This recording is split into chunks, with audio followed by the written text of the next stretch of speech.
اٹھا کے دے دیا. نہیں, جو ہمیں پسند ہے وہی دو, جو آپ کو پسند ہے وہ دو, جو آپ کی ضرورت ہے وہ دو. کچھ لوگوں کا حال یہ ہوتا ہے, جب تک کہ کھانا سڑ نہیں جاتا تب تک فقیروں کی جھولی میں نہیں جاتا. السلام علیکم ورحمۃ اللہ تعالی وبرکاتہ. امید ہے آپ سب خیریت سے ہوں گے. آج سنیں گے سید امین القادری صاحب کا بیان, جو قربانی کرنے والوں کے لیے خاص بیان ہے. اس بیان کو پورا ضرور سنیں اور اس پر عمل کرنے کی کوشش کریں. ویڈیو کو لائک, سبسکرائب, شیئر ضرور کر دیں. یہ کیا قبول ہوگا؟ سڑا ہوا کھانا, بدبودار کھانا کسی فقیر کی جھولی میں ڈالنے کا مطلب یہ ہوا کہ آپ نے اپنے گھر کو صاف کرنے کا منصوبہ کیا. گھر صاف کر لیا, آپ نے صفائی کر لی گھر کی, اس پہ کیا اجر اور صلہ ملنا ہے؟ کھانا تو وہ تھا فقیر کے لیے جو تازہ تھا, بلکہ آپ اپنے لیے کچھ ٹھنڈی رکھ لیتے, اس کو گرم دیتے, کیونکہ آپ اللہ کے لیے دے رہے ہو. اور جو چیز اللہ کے لیے ہو پھر اس کی شان ویسی ہونی چاہیے. اور ایک بات یہ بھی یاد رکھنا, جو چیز اللہ کی راہ میں دی جاتی ہے اور وہ پسند کی دی جاتی ہے وہی قبول ہوتی ہے. جو ناپسند ایری غیری دی جاتی ہے وہ بہت غیرت والا ہے, پھر وہ پسند بھی نہیں کرتا. دنیا میں جو پہلی قربانی تھی, پہلی قربانی حابیل اور قابیل کی قربانی. حضرت حابیل اور قابیل کی قربانی. حابیل جو تھے اور قابیل دونوں کے درمیان اختلاف ہوا. حابیل حق پر تھے, قابیل حق پر نہیں تھا. تو اس وقت حضرت آدم علیہ السلام نے فرمایا کہ تم دونوں قربانی پیش کرو, تم دونوں قربانی پیش کرو, تو تمہاری قربانی جس میں سے اللہ جس کی قربانی قبول کر لے تو وہی حق پر ہوگا.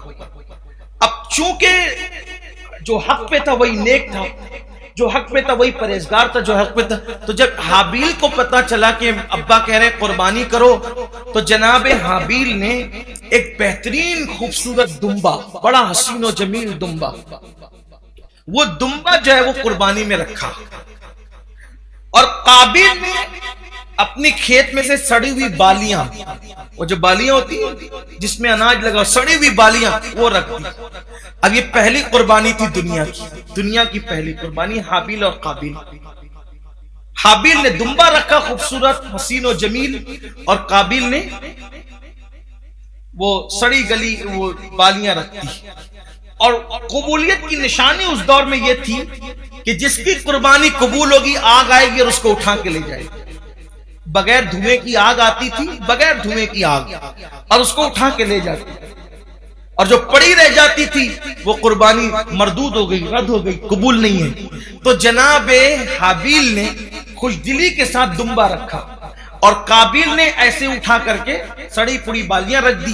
وہ بالیاں وہ رد ہو گئی, ویسے بھی وہ باطل پہ تھا, وہ رد ہو گئی, اور دمبا حابیل قبول ہو گیا. اب وہ ہوا تو ہمارے صوفیہ فرماتے ہیں اس دمبے کو جنت میں رکھا گیا, اس دمبے کو جنت میں. دیکھو قبولیت کی شان کیا ہے. اس دمبے کو کہاں رکھا گیا؟ جنت میں رکھا گیا. اور پھر آدم علیہ السلام کے وہ دونوں سگے بیٹے تھے, تو دور آدم سے لے کر دور ابراہیم علیہ السلام تک وہ دمبا جنت میں رہا. اب اسماعیل علیہ السلام کے جب فدیہ دینے کی بات آئی تو جنت سے وہی لا کر کے ان کے بدلے میں پیش کیا.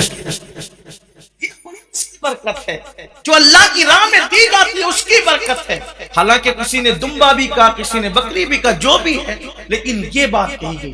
تو اللہ کی راہ میں دو تو ہمیشہ اچھا دو. دیکھو یہ ہوتا ہے اچھا دینے کا صلہ, اللہ کے لیے دے رہے ہو, اٹھا کر کے ایسے کچھ بھی مت دے دیا.